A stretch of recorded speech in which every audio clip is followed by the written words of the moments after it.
Hi everybody, welcome to day 5 of our Quick Start into Coaching group. Today's topic is social media. As Beachbody coaches, we can use social media to grow our business. I'm sure we've all encountered people who do network marketing that use social media either to their advantage or to their disadvantage. I know we've all encountered different people, whether it be Beachbody coaches, people who are selling different products like mascara or those wraps or there's so many other, the Jamberry nails. There's so many different things that, so many different network marketing businesses that are using social media to grow their networks.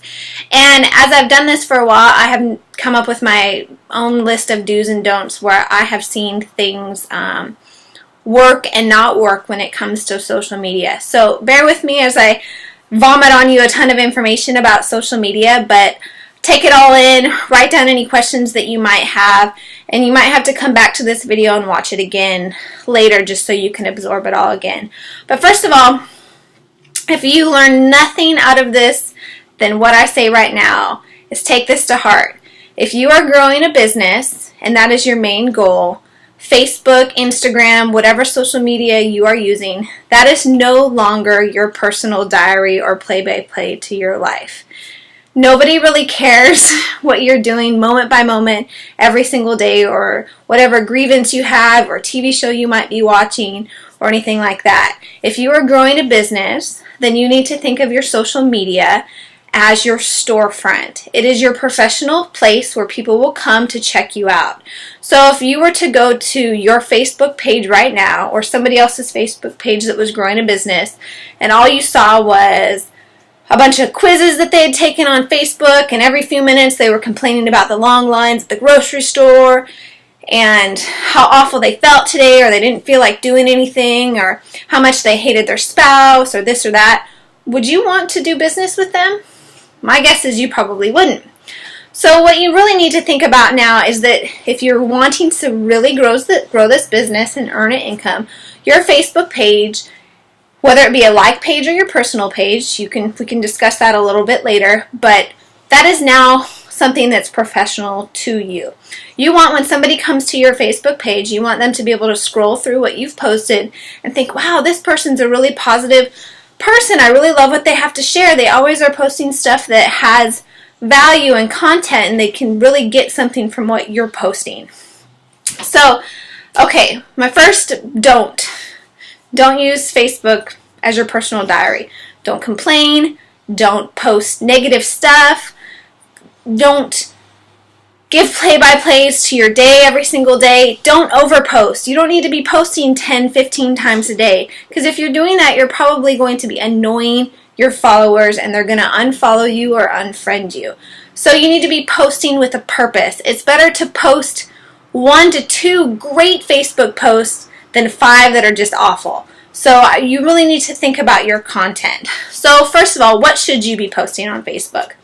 Well, you should be sharing your story. If you have a fitness story that you're going through and you're comfortable with, share that. People like to see what you're doing and they're interested. Now that doesn't mean to spam Beachbody all the time. Buy my Beachbody stuff and post your link.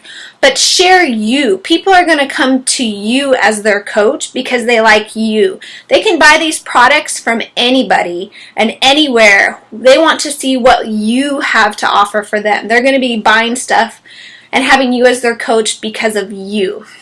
So what does that look like?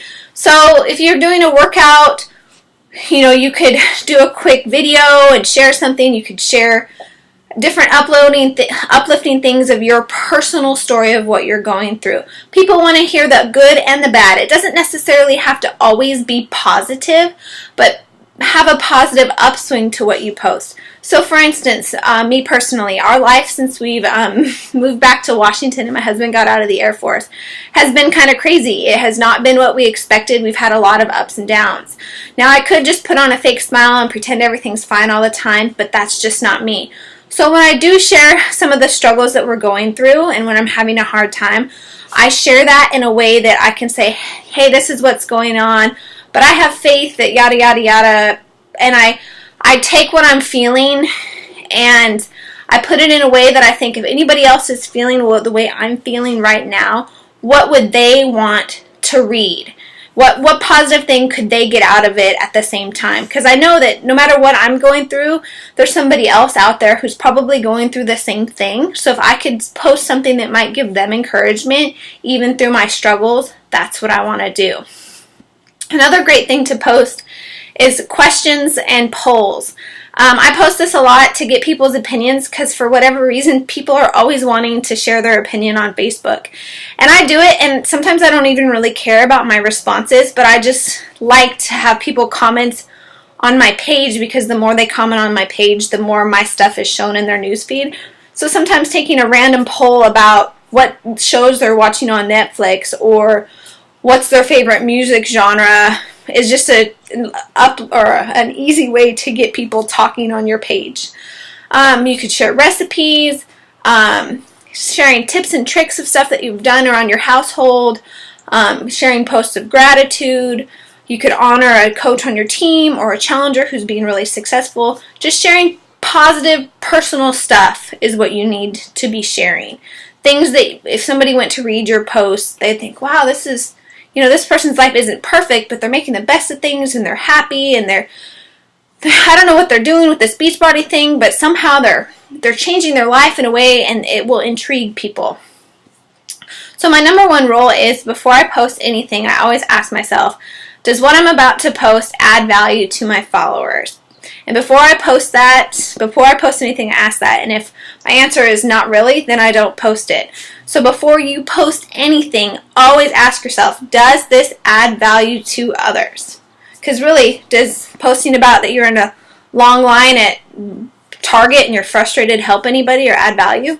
It doesn't. It's not worth posting. People don't care. We like to think that people care about those little details of our lives, when in reality, they don't. So don't waste your time posting stuff that would be annoying to your followers.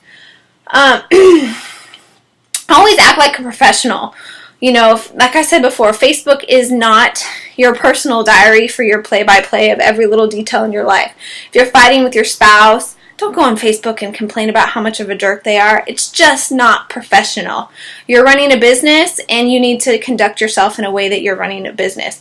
Imagine if you were doing business with somebody, let's say Chalene Johnson, who is a trainer with Beachbody. She has a Facebook page. Imagine if her and her spouse got in a fight and she posted about that on her Facebook page. We would all think that's absolutely insane. Well, the truth is you are no different than her. She's running a business and so are you. So your content needs to be just as awesome as her content. I think that's all I have for these things. Social media can make or break you. We all have known that annoying Beachbody coach that all they talk about is Beachbody, Beachbody, Beachbody, Beachbody. And really, that makes other people that are following think all you care about is making a sale. Sprinkle that stuff in your own way, but don't make it be all that you post about. My suggestion is always to find 5 things that you're interested in and outside of just health and fitness and tailor those posts around those things. It doesn't always have to be about fitness and nutrition.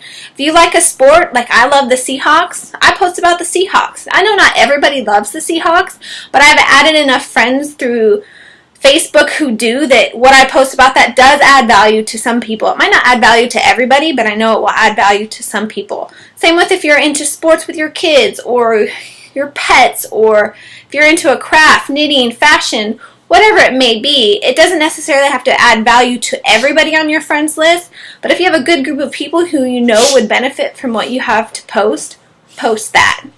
But anyways, I could go on and on about this, but the main thing, if you get nothing else out of this, is ask yourself before you post, does this add value to my followers? And if it doesn't, don't post it. Because nobody wants to follow that spammy salesperson who's constantly, all they post about is, buy this, join my challenge group, blah, blah, blah, blah, blah, buy this, here's my link. Don't be that person, because that person just doesn't make it. Add value, add content, build relationships through your social media. Have it be a way that people can get to know you as a person so they can see that you would be a good person to be their coach. Anyways, that's all I have for today. Read along the stuff that I have posted before or below this, and we can talk more about social media in the coming days.